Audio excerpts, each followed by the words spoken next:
Loro Piana, Tod's, Valentino, Versace, Prada. 5 of the most expensive Italian labels you can buy. All 5 named in the same active Italian sweatshop investigation.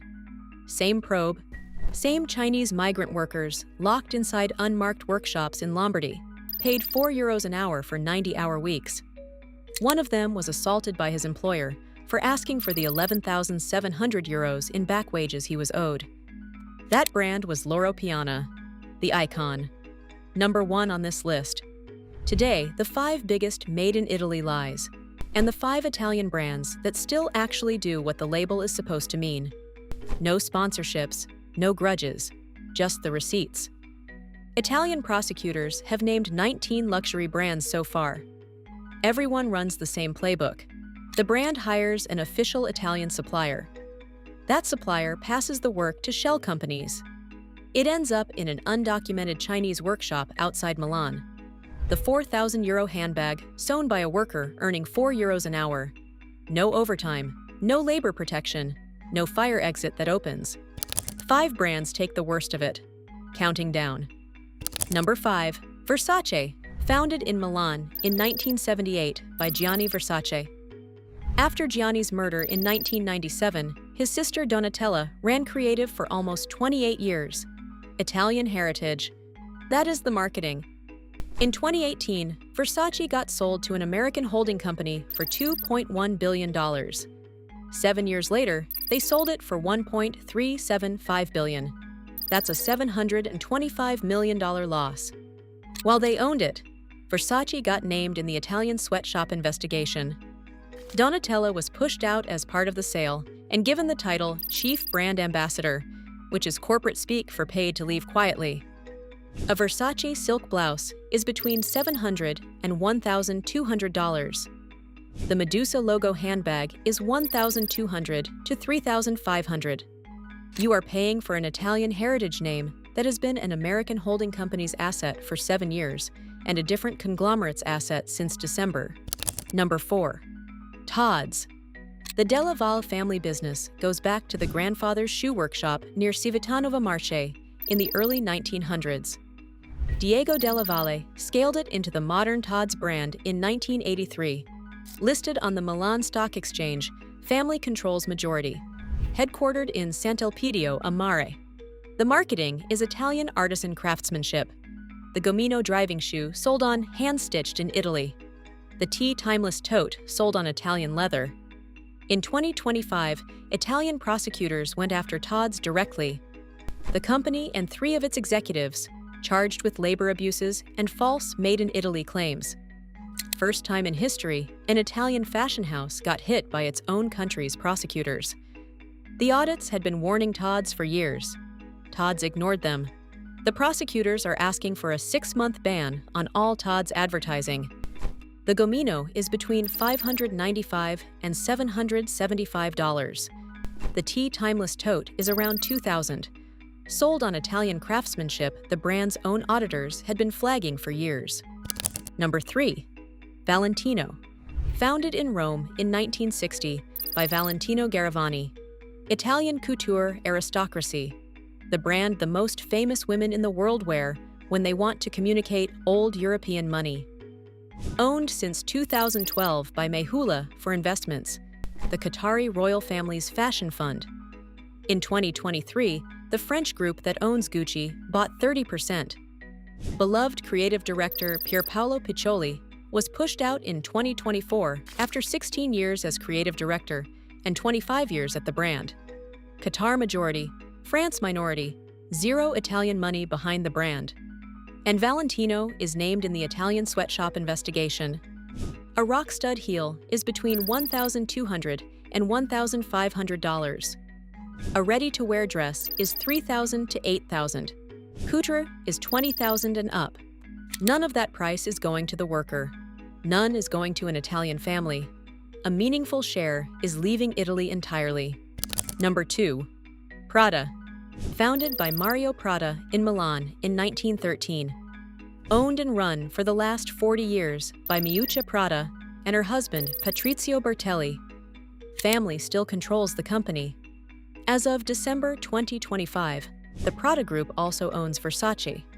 Prada is on the active Italian sweatshop investigation list. Same pattern as Loro Piana. That is one set of receipts. The second set is the Spring 2026 Kolhapuri sandal scandal. Prada released a sandal that was a near-identical copy of the traditional Indian Kolhapuri chappal. The Indian original retails between $5 and $100, depending on the artisan. Prada's version was priced around $1,200. After public backlash, the brand publicly acknowledged the Indian inspiration and paid token royalties to a few Indian artisans for show. 2 scandals in 12 months. One on labor exploitation, one on cultural extraction. Both run the same playbook. The brand controls the cultural reference. The brand controls the price. The brand does not control, or refuses to control, what is happening on the floor of the factory making the product. A re-edition nylon bag is around $1,500. The Galleria leather handbag is $3,500. A women's coat is $3,000 to $7,000. Prada is the standard for Italian luxury in 2026. The brand should answer for what that label is now hiding. And number 1, Loro Piana. The Loro Piana case is the story this entire industry was hoping not to have. Founded by Pietro Loro Piana in Corona, in Piedmont, in 1924. Built across a century into the symbol of Italian luxury fabric. The brand whose entire pitch was, "We own our own cashmere supply chain. We work directly with Mongolian herders. We control every step." That was the differentiation. That was the price justification. In 2013, LVMH bought 80% of the company for €2 billion. The brand kept the same pitch. In May 2025, a Chinese worker walked into an Italian police station. His boss had beaten him for asking for the €11,700 in back pay he was owed. Police followed the trail. Loro Piana's official Italian supplier was a shell company with no factory. That shell was using 2 more shell companies. The actual sewing was happening in unmarked Lombardy workshops, where Chinese migrant workers were paid €4 an hour for 90-hour weeks. No overtime, no safety, no fire exit. In July 2025, the Milan court took control of the company. The prosecutors said Loro Piana was fueling the exploitation. The court only handed the company back after LVMH ran 2,400 supplier audits and cut ties with 100 of them in 6 months. 2,400 audits in 6 months means they hadn't done one in the previous 12 years. The "we own our supply chain" pitch was a marketing line. The price tag was paying for the marketing department, not the supply chain. A Loro Piana cashmere cardigan is between $2,000 and $6,000. Vicuña sweaters start at $9,000. Vicuña coats hit $40,000. Every price point on this brand was justified to customers on the integrity of a supply chain that an Italian court found was being run on undocumented labor at €4 an hour. The icon of Italian luxury was sewing handbags in workshops with no fire exit. 5 brands: Versace, Tod's, Valentino, Prada, Loro Piana. Each one selling premium price on the strength of Made in Italy. Each one named, audited, or formally investigated for the exact opposite. If you have spent thousands of dollars on any one of them in the last year, and the receipt has been bothering you, drop the brand and the piece in the comments. We read every one. The next list on this channel is built on what you tell us. Now for the 5 Italian brands that pass every filter the named houses fail. Number 5. Massimo Alba. A small Milan atelier founded in 2006 by Massimo Alba, who used to be the creative director of the Italian cashmere house, Malo. No outside investors, no parent company. The studio is in the Navigli district of Milan, and Alba works directly with workshops in the Lombardy region. Hand-finished buttonholes on the shirts. Garment-dyed cashmere, where the color is added after the sweater is knitted, which softens the fiber and produces the irregular vintage tone the brand is known for. Natural chemical-free pigments in the dyeing process. A Massimo Alba shirt is between 280 and 450 euros. Not cheap, but you are paying for a person whose name is on the door, who runs the studio himself, who knows the workshops by name. The number of hands between him and the buyer is countable. The number of hands between you and a Loro Piana sweater at 6 times the price is not. Number 4. Lardini. Founded in 1978 in Filotrano, a town of 9,000 in the Marche region. Owned by the 4 Lardini siblings. They have not sold. The brand and the factory share the same address. The women's collection launched in 2013 and is sewn in the same Filotrano facility. Single needle stitching on the tailored pieces. Wool from named Biella mills. Cashmere from Cariaghi and Cagli, a family-owned mill in the same region. A Lardini women's wool blazer is between 600 and 1,100 euros. The same garment from one of the named houses is between 2,400 and 4,200. Same wool, same country, a 4 times price difference. The difference is who you are paying. Number 3. Marina Rinaldi. Founded in 1980 in Reggio Emilia. Part of the Max Mara fashion group, owned by the Maramotti family since 1951. The family has never sold. The company is not publicly listed. Marina Rinaldi is the group's brand for sizes 14 and up, sewn in the same Reggio Emilia facilities as the rest of the group. The San Maurizio coat factory has been running since 1988 and produces 120 to 130 coats per style per year. A Marina Rinaldi cashmere coat is between 1,200 and 2,000 euros. The composition tag reads what the marketing reads: 100% cashmere on the cashmere pieces. The factory address is published. The owner is the 3rd-generation descendant of the woman who started it. None of that is true of the brands on the bad list. Number 2. Max Mara. The mothership of the Maramotti Group. Founded 1951 in Reggio Emilia.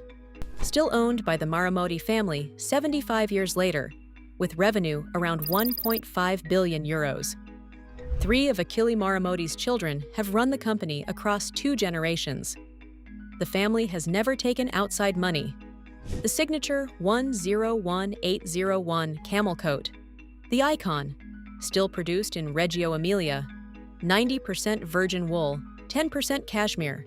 The composition tag matches the marketing. That is the point.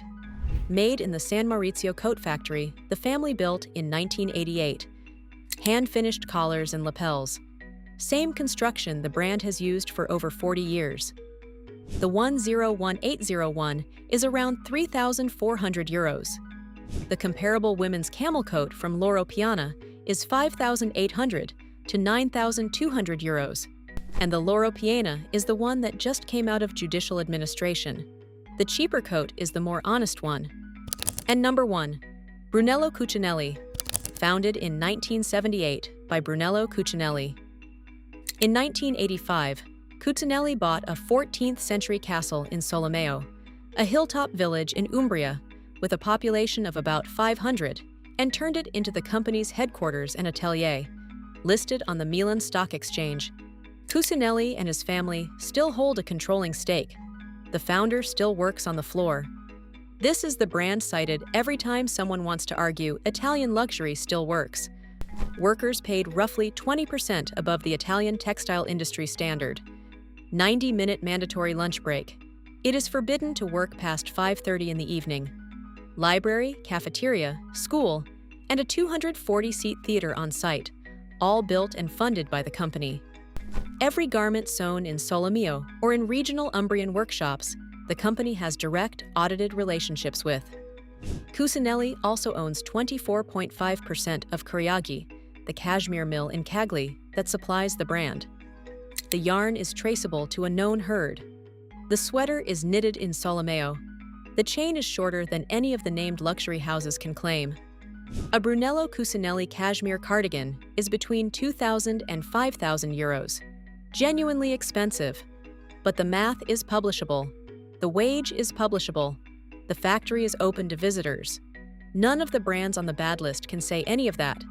Cucinelli is the brand still funding the inside of the garment. So there it is. Bad list. Versace, Tod's, Valentino, Prada, Loro Piana. Good list.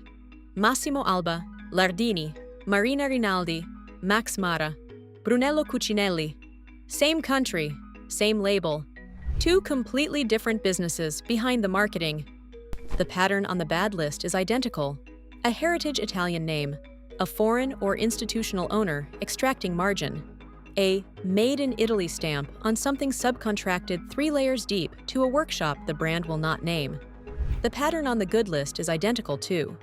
Family ownership across generations, a factory the company actually runs, a composition tag that reads what the marketing reads. Read the composition tag before you read the price tag. Look up who owns the brand. If the most recent owner is a foreign luxury group, an American conglomerate, or a sovereign wealth fund, and the manufacturer is various Italian suppliers, you are funding the marketing department, not the garment. If you owned a piece from any of the 5 named brands, drop the brand in the comments. We read everyone. The next list on this channel is built on what you tell us. If this was useful, if you watch this and you're not going back to the bad list, subscribe. There is a list like this every week. The industry counts on you not asking these questions. We are doing the accountability they refuse to do for themselves.